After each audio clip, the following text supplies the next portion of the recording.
Assalamualaikum warahmatullahi wabarakatuh. Alhamdulillah, nahmaduhu wa nasta'inuhu wa nastaghfiruh wa na'udzu billahi min shururi anfusina wa sayyiati a'malina. May yahdihillahu fala mudilla lahu wa may yudlil fala hadiya lahu. Asyhadu an la ilaha illallah wahdahu la syarika lah wa asyhadu anna Muhammadan abduhu wa rasuluh. Ya ayyuhalladzina amanu ittaqullaha haqqa tuqatih wa la tamutunna illa wa antum muslimun. Amma ba'du, fa inna ahsanal kalami kalamullah wa khairal hadi Muhammadin sallallahu alaihi wasallam wa syarrul umur muhdatsatuha wa kullu muhdatsatin bid'ah wa kullu bid'atin dhalalah wa kullu dhalalatin finnar. Ikhwan fillah, azani Allah wa iyyakum jami'an. Alhamdulillah, pada malam ini kita dapat bertemu di majelis ini, Ikhwan fillah. Kita akan mengkaji tazkiyatun nufus atau hal-hal yang berkaitan dengan tazkiyatun nufus. Dan pada malam ini kita akan menjelaskan tentang maqam-maqam nufus.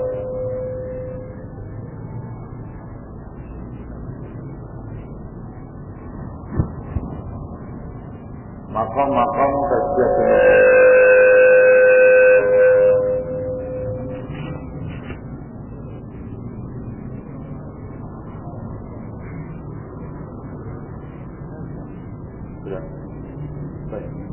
Ada beberapa maqam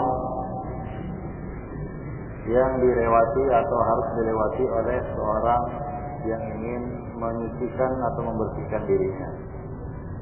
Maqam pertama adalah maqam musyaratah atau dikenal juga dengan maqam muhasabah. Maqam muhasabah, sebagaimana yang kita ketahui, ikhwan fillah azani Allah wa iyyakum jami'an, seorang pedagang tentunya ketika ingin sukses di dalam perdagangannya, dalam perniagaannya, dia ingin mencari untung yang besar, maka dia harus memiliki perhitungan.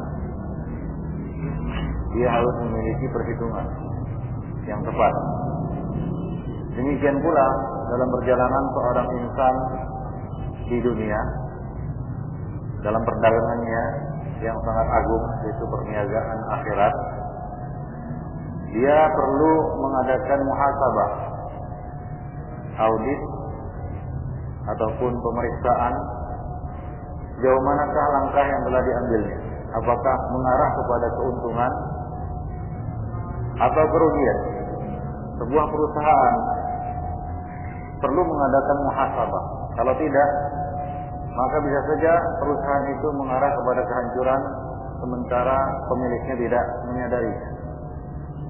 Akan tetapi jika si pemilik perusahaan itu rajin untuk mengauditnya, maka dia akan tahu ini perusahaan sekarang sedang menuju ke arah kebangkrutan. Dia bisa berbelok arah, banting setir, atau mengadakan upaya-upaya penyihatan hingga selamatlah perusahaannya, selamatlah jalan usahanya. Demikian pula ikhwan fillah, seorang insan jika ia ingin sukses di dalam perjalanannya menuju Allah Subhanahu wa taala, dia harus rajin-rajin mengadakan muhasabah. Dalam hal ini tentunya kita sangat ingat ya perkataan dari Khalifatul Tsani Amirul Mukminin Umar Al-Faruq radhiyallahu anhu. Beliau mengatakan, hasibu anfusakum qabla an tuhasabu wa tazayyanu lil ardil akbar Wa innama yakhufful hisab yaumal qiyamah ala man hasaba nafsahu fid dunya. Ini diriwayatkan oleh Al-Imam Tirmidzi di dalam sunannya perkataan ini.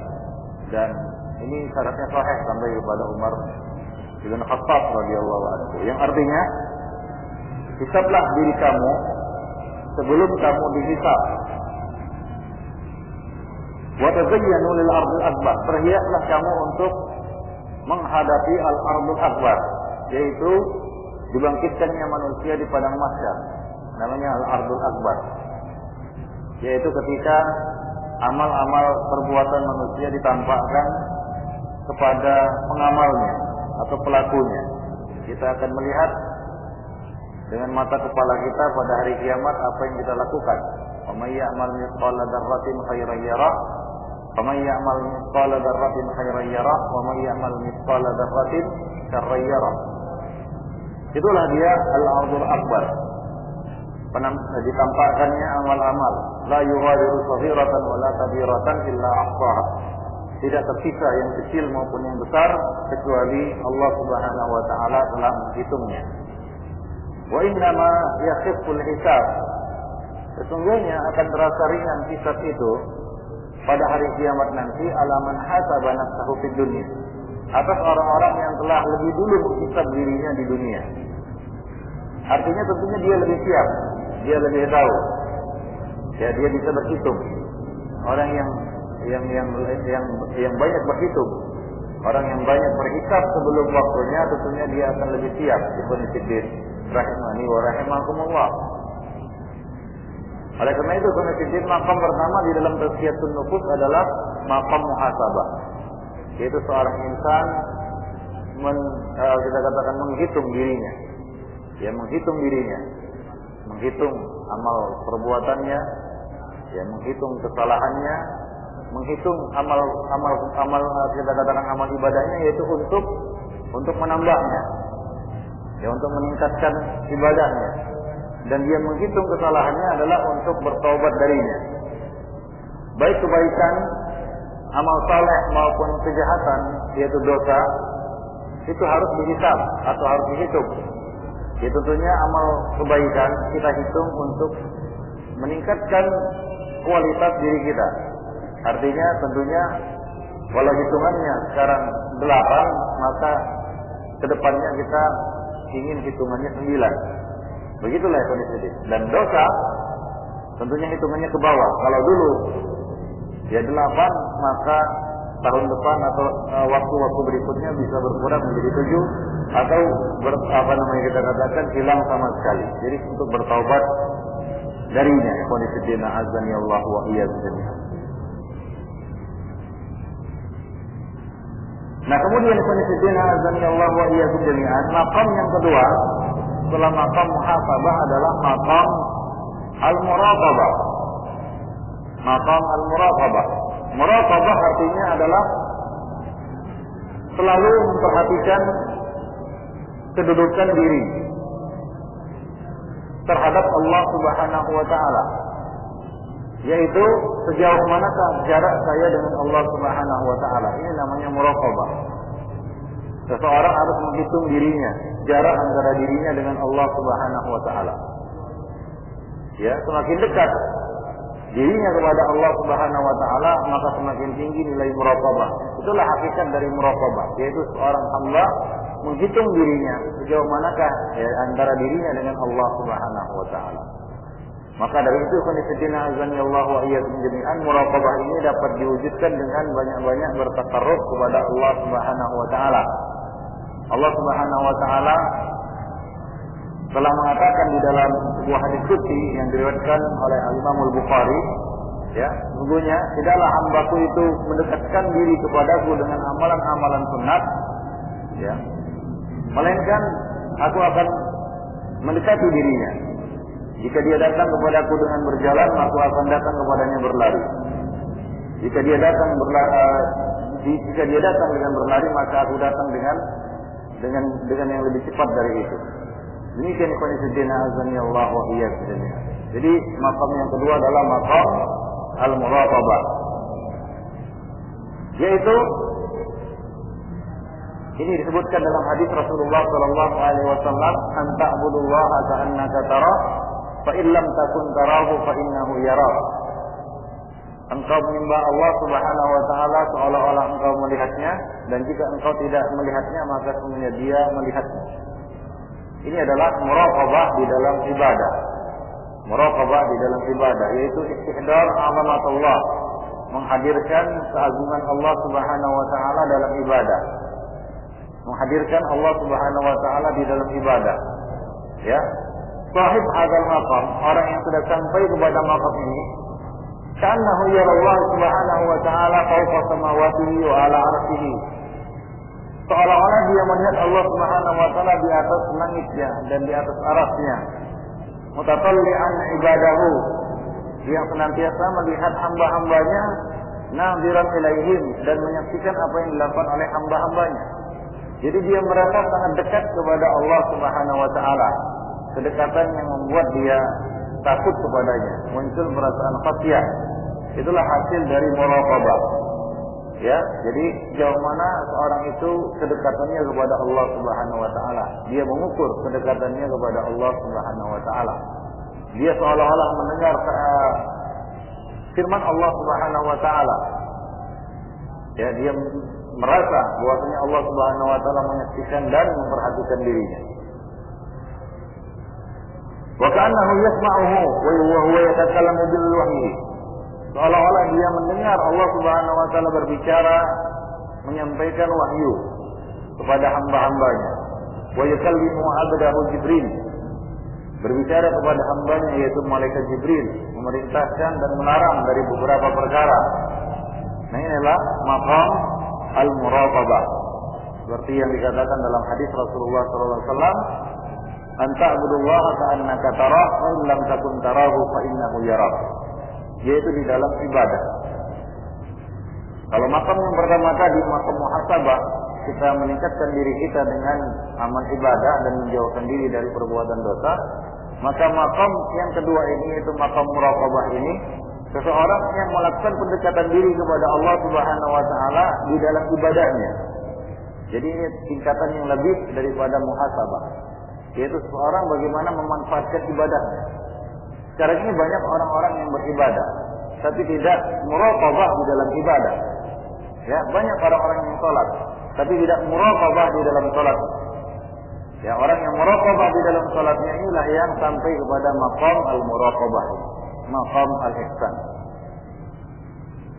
Ikhwani fi din, azani Allah wa iyyakum jami'an. Wa yanbaghi an yuraqib al-'abdu nafsahu qabla al-'amal.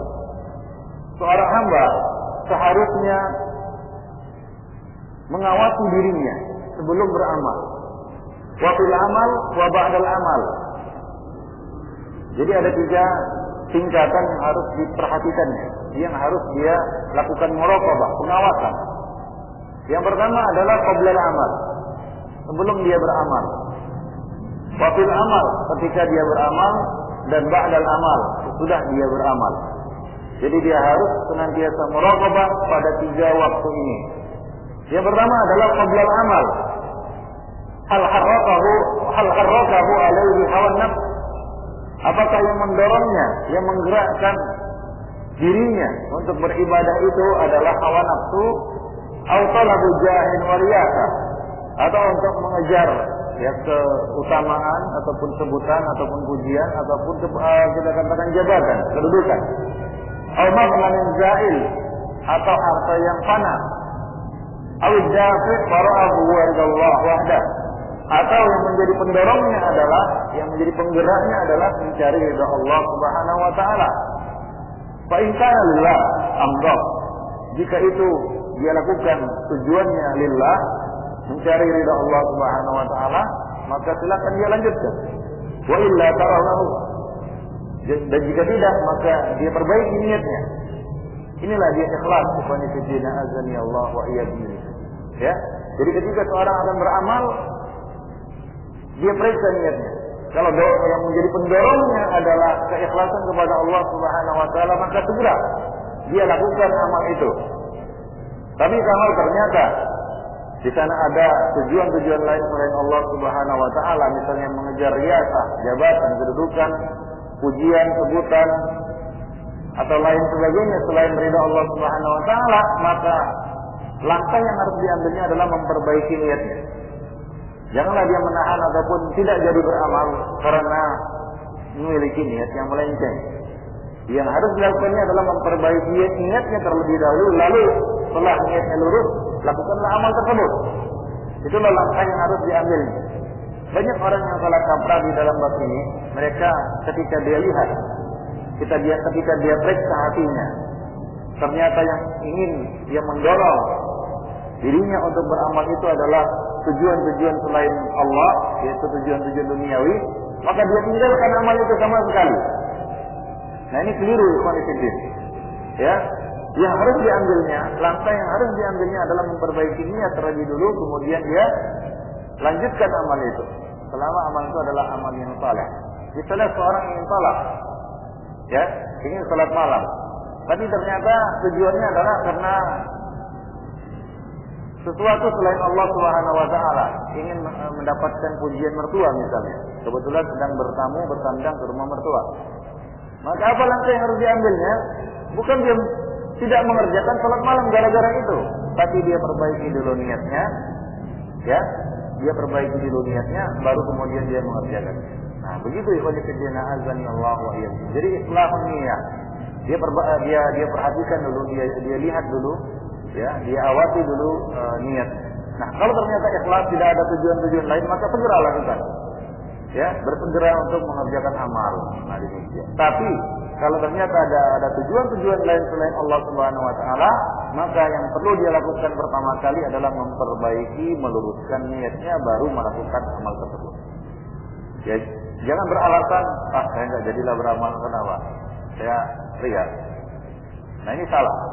Ya, dia tidak mengerti langkah yang harus dilakukan. Jadi langkah yang harus dilakukannya adalah memperbaiki niat, kemudian setelah itu dia lakukan, ya, dia kerjakan amal saleh tersebut. Wa ma asna'al amal, adapun di tengah-tengah amal, yaitu ketika sedang beramal, hal qama hadzal maqam wa bashara hadzal amal tazayyunan linnas liyarawhu fayahmaduh. Apakah dia melakukan itu? Apakah dia mengerjakan amal tersebut?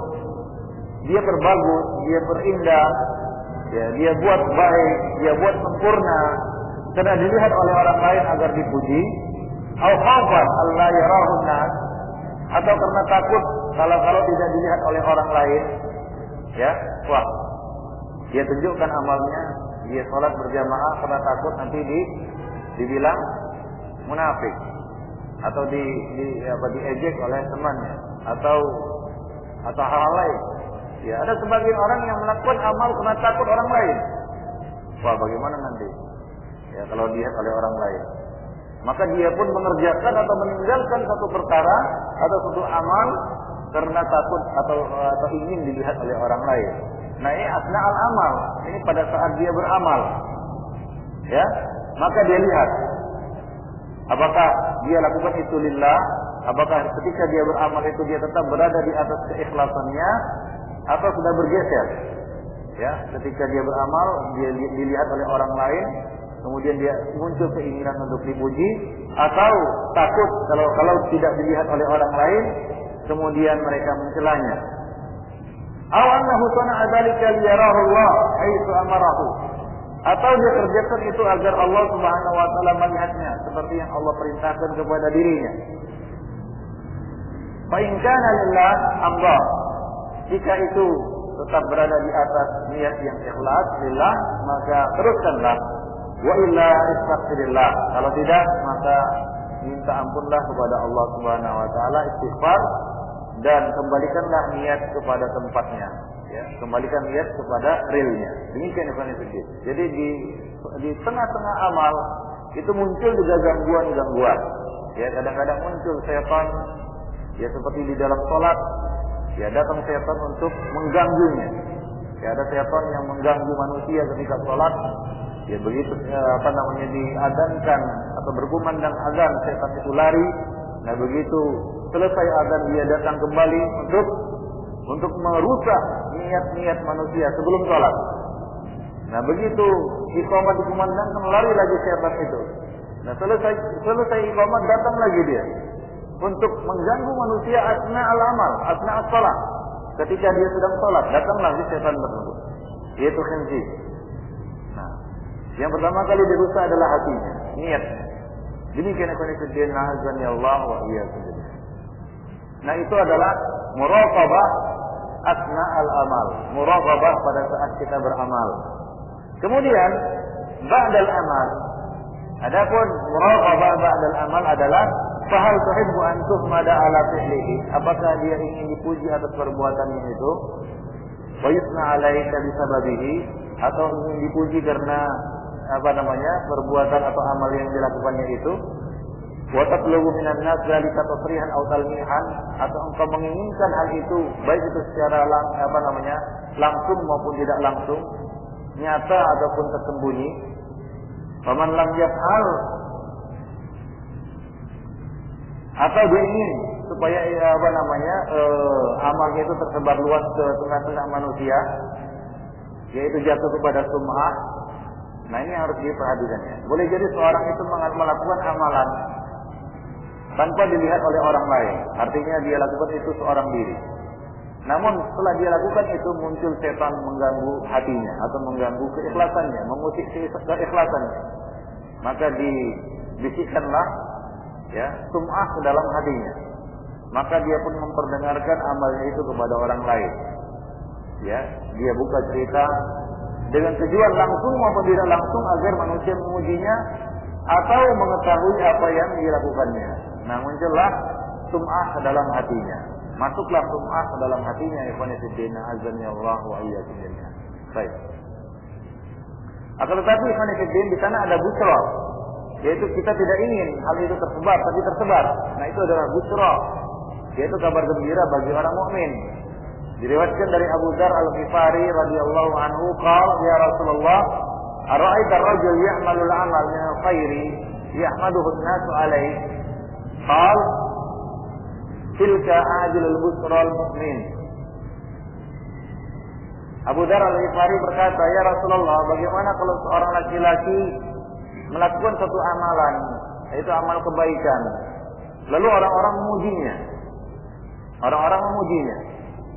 Maka Rasulullah mengatakan itu adalah ajlul busra al-mu'min. Itu adalah kabar gembira yang didahulukan bagi seorang mukmin. Artinya selama dia tidak menghendaki pujian itu, tapi orang-orang memujinya, dia tidak ingin menyebarkannya, tapi tersebar, maka iman itu merupakan busra, itu merupakan kabar gembira bagi seorang mukmin. Baik, iman azan ya Allah wa iyyakum. Kemudian maqam yang ketiga adalah maqam mujahadah. Maqam mujahadah. Allah Subhanahu wa taala mengatakan walladzina jahadu fina lanahdiyannahum subulana wa innallaha lama'al muhsinin. Dan orang-orang dan siapa saja yang jahadu fina, yaitu yang bermujahadah, yang bersungguh-sungguh di jalan kami, yaitu di jalan ibadah, tauhid dan ibadah.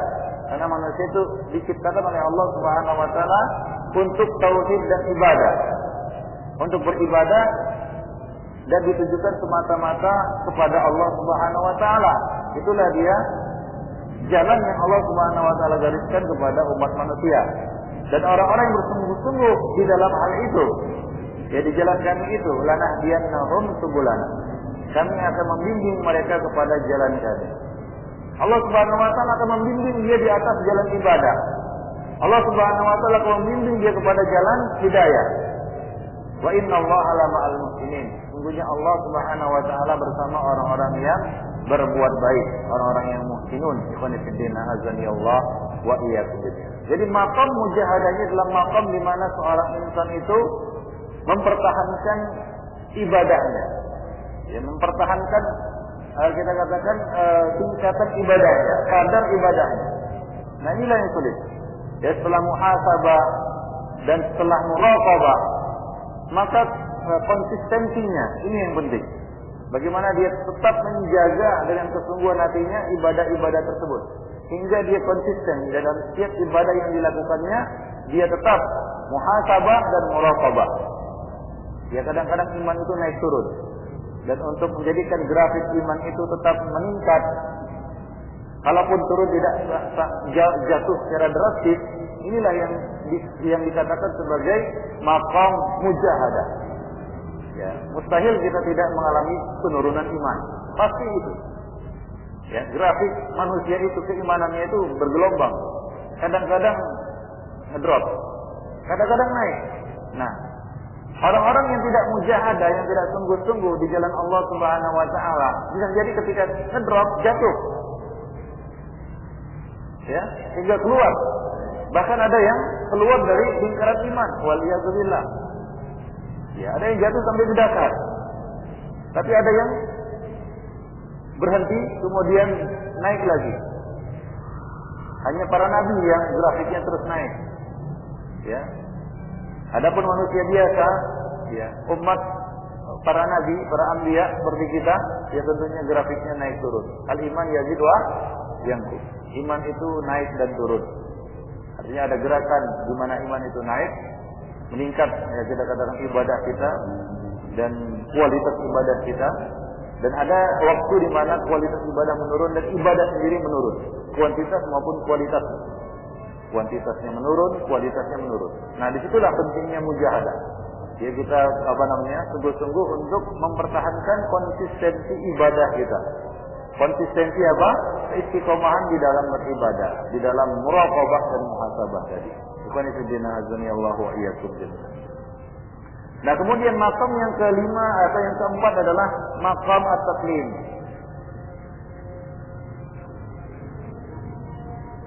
Baik, sudah. Adan. Masih ada 2 maqam lagi, nanti akan kita lanjutkan pada kesempatan yang akan datang insyaallah. Baik, subhanallah bihamdik, asyhadu an la ilaha illa anta wa astaghfiruka wa atubu ilaik.